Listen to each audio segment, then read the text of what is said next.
Hey, what's up guys? This is your boy ON Moto. Welcome back to the channel. So ngayon pag-uusapan natin ng RCB SP800. So ngayong araw gagawin natin to ng long-term review. So nagamit ko na itong RCB SP800 na more than 6 months. Ang daily, tapos may occasional na long ride. Share ko sa iyo yung mga experience ko dito sa mags na to. At bibigyan ko kayo ng insights ng mga pros and cons. At kung worth it ba mag-upgrade ng RCB SP800.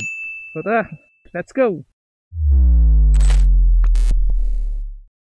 Little backstory lang So dati talaga hindi ko naisip mag-upgrade ng mag. Okay na ako sa stock mags, matibay din naman yun. Dati gusto ko lang siguro magpa-repaint ng stock mags. Ayun. So yun lang talaga yung gusto ko. Hindi ko naisip na mag-upgrade ng mags. Pero nung nabengkong yung mags ko, so yun medyo nagustuhan ko lang mag-upgrade ng mags. Tapos ang gusto ko sana nun ay RCB RB8. So yung ganitong kulay din ng RB8 dati. Tapos 2024, nalilis tong RCB SP800. So, nung nakita ko to, ay nako, alam ko na ito na ang kasunod na mags ko. Ayan, kung magpapalit man ako. Ayan, ito na siya, RCB SP800. So, bago ako to bilhin, tatanong ako kung ano magandang kulay, kung black or ito. Hindi ko option ng white eh. Marami nagsabi na bronze na lang, kaya ito na yung kinuha ko. So yun guys, first impression nung nakabit tong RCB SP800, talaga nag-iba yung itsura ng motor, Kita nyo, medyo naging sporty talaga siya eh. Yung paint quality, yung detail, talagang premium na premium yung dating eh. Iba talaga pagka RCB. So after 6 months ng daily ride, okay naman siya. Ayan So parang bagong-bago pa din actually. Wala naman siyang kung ano-anong bengkong or something. Honestly, okay naman pala talaga tong RCB mags eh, Dati nababalitaan ko yung mga RCB mags eh malambot daw, ganun. Pero biruin mo yung stock mags nga na bengkong eh, diba? Kaya kung mabibengkong ka talaga. Kung was-was ka gumamit ng motor mo sa mga lubak, di ka nagdadahan-dahan, nabibengkong talaga yung mags mo. Aray ko!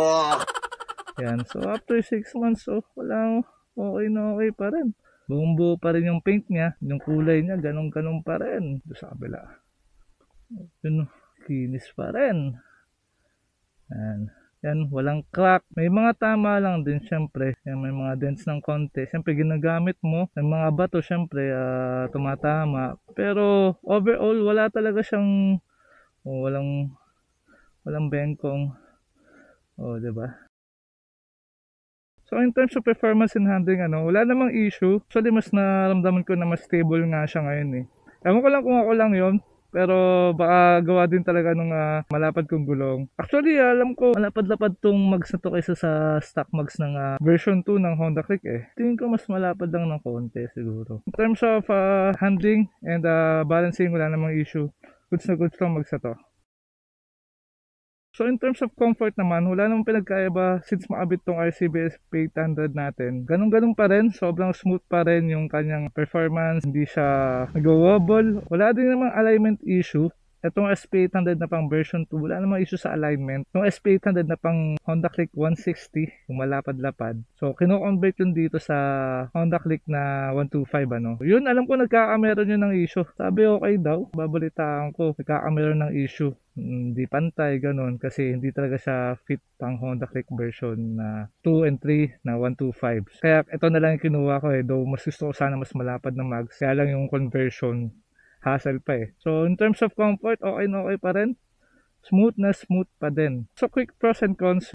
Pros nito eh sobrang angas ng dating. Ganda talaga ng design ng SP800. Tapos yun, magaan siya. Alam ko mas magaan to kaysa sa stock mags. So pang racing talaga itong mags na ganito. Itong SP800 yung mga bagong release na mags ng RCB eh matitibay na. Siyempre nagamit ko na to sa iba't ibang klase ng kalsada. Sa rough road. Yung pumunta kami sa Infanta, may rough road doon, mga 2 kilometers rough road. Pasubo kami dito, rough road. So wala naman naging problema, wala naman tama, okay pa rin. So siguro pinaka-cons lang nito ay pinaka-cons lang siguro nito medyo mahal siya compared sa ibang mags na nasa aftermarket. Yun lang naman na nakita kong cons ito at goods na goods tong RCB SP800. So yun ang tanong, worth it ba mag-upgrade ng RCB SP800? Ang sagot ko ay kung naghahanap ka ng durable at reliable na mags for everyday use, for long ride, tapos maangas, go for RCB SP800. Solid na solid tong mags na to. Hindi ka nito nagpapahiya talaga. Siyempre wala namang perfect mags ano. Lalo na kung waswas ka gumamit. Mahirap talaga humanap ng talagang sobrang tibay na mags kung waswas ka gumamit ano. So wala namang perfect na mags pero para sa akin itong mags ito yung perfect sa akin. Bibigay niya yung pinaka-importanting bagay ano. Yung safety, yung performance at siyempre yung looks. Yun guys, itong ating long-term review para sa ating RCB SP800. So kung nagbabala ka mag-upgrade ng mag, sana natulungan ka ng video na to. Yun guys, Owen Motor signing off and I'll see you on my next video. Peace. Let's go!